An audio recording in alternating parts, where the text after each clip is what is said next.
But the more money thing, the most important thing is, are you doing what you want to do? Because we don't have much time. We just don't. I'm 55. I'll be 56 in a month. That's 56. That's old as shit. When I was a kid, I thought 56-year-old people were archaic wrecks that could barely stand up. You know, you're in the doctor's office every couple of weeks. Something's falling apart. Yeah, but look at you, man. You're happy. You're thriving. Luckily, I got lucky. I hit the science and knowledge and fitness world and vitamin supplementation, hormone supplementation. All of it came right when I got old. Right. It's like, I just rode the wave. That's true. Some of the stuff is just like the luck of timing, right? 100%. Yeah. 100%. Well, also our lives, I think about this all the time. If we were exactly the same guys we are now, but we were at this age in like 1999, we're fucked. It's just a totally different life. Yeah, totally different life. Yeah. Different life, first of all. No phones. Well, 99 you had phones, but I mean, imagine 1919. You're fucked. Oh, you're fucked. Life is terrible. Yeah. Life's shit. Yeah. I mean, we're as much as people complain about today, we got it fucking super easy. Oh yeah, it's very nice. Well, if it was 1919, first of all, when I broke my arm, they'd just be like, "We're just going to cut your arm. We'll just saw it off, bite this leather strap." Yeah, that's what happened back then too. Oh, you broke things, and they'd be like, "Well, you're just a cripple." Yeah, you're a cripple now forever. We'll give you this cane and this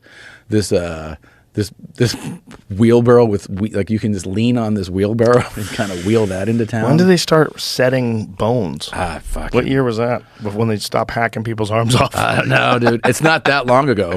Have you ever seen that video of the guy who's playing the banjo and his arm is broken and he never got it fixed? So his arm is like floating around. It's so crazy, dude. Like he's got the detachment between the two bones. This guy, look at this. It never rehealed. No, and I still work and stuff. Yeah. I still work. work. Look, it's still broken in half. I mean, look. No. That is ridiculous. No. But you know how insane that is? Together and play the banjo? Yeah. Look at this.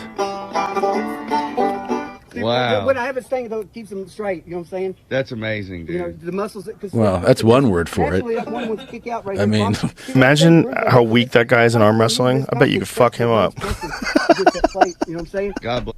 I mean, can he even open a jar of mayonnaise? Can he fucking?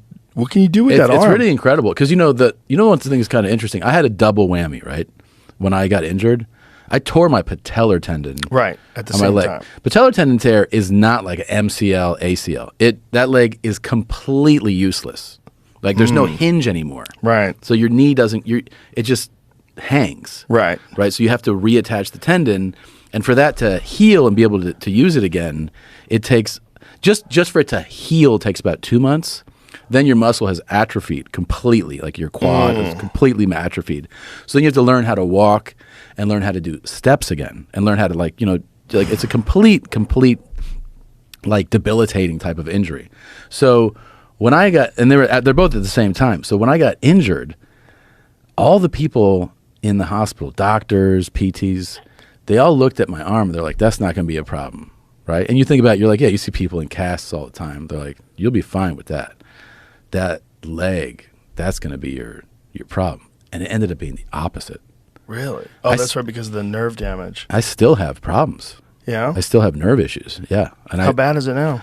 Well, you know, an interesting thing. Remember we did Sober October? Mm-hmm. You remember, like, I showed you me doing push-ups with my shirt off? Mm-hmm. So, like, my left rhomboid wasn't even firing. Right? So what happens is when you have like a muscle, a nerve sends a signal to your muscle. If there's nerve trouble going to that muscle, the muscle just doesn't fire.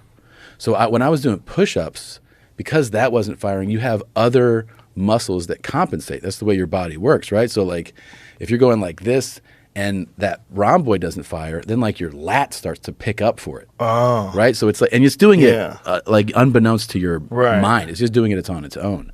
So I had like insane, it took me like 6 months to recover from the 100 push-ups a day. Wow. Because I wasn't able to use like the full strength of my body to do a normal push-up. Is it firing now? It's firing now because I actually have been like I went to this place called Wired and they put these like Oh yeah, neuromuscular stimulation. Yeah. Yeah, that's really good. That helped a lot. Electrical muscular stimulation. That EMS stuff is really good for injury recovery. That has helped me quite a bit. But I still, the thing that I have is like this weird, I don't know how to even describe it, arm pain. When like if I try to like, if I was to jam you like this, like hands, it sends an incredibly painful signal through my arm. Like especially like the bicep tendon, things like that. So I'm just always like, I'm trying new things. I do different things in the gym. I do treatments like that. I'm going to get another nerve analysis done where they send these signals through your arm. Have you done any hyperbaric chamber stuff? No. You should do that. Yeah, I've heard That's that. supposed to be very good with people with nerve issues. I'm going to try it. You know, it's double the atmosphere. Yeah. And it really You helps just sit in recover. there, right? You can just read a book. Yeah. Yeah. I'll try that. It's very relaxing. It's no big deal. But it's funny though, because you think, oh, broken arm, just throw a cast on that thing and you'll be done. No. And it's been a couple of years. It's not completely healed. That's crazy.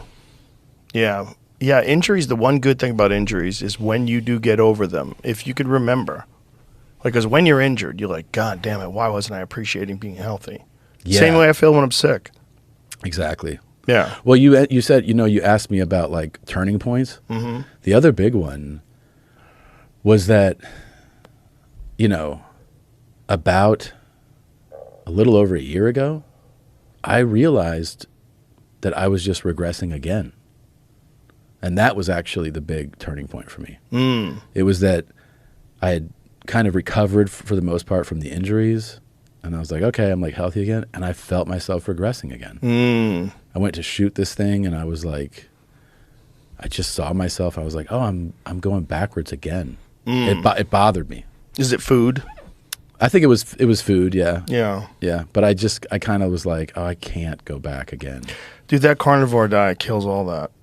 You Really? just can't overeat. You don't overeat.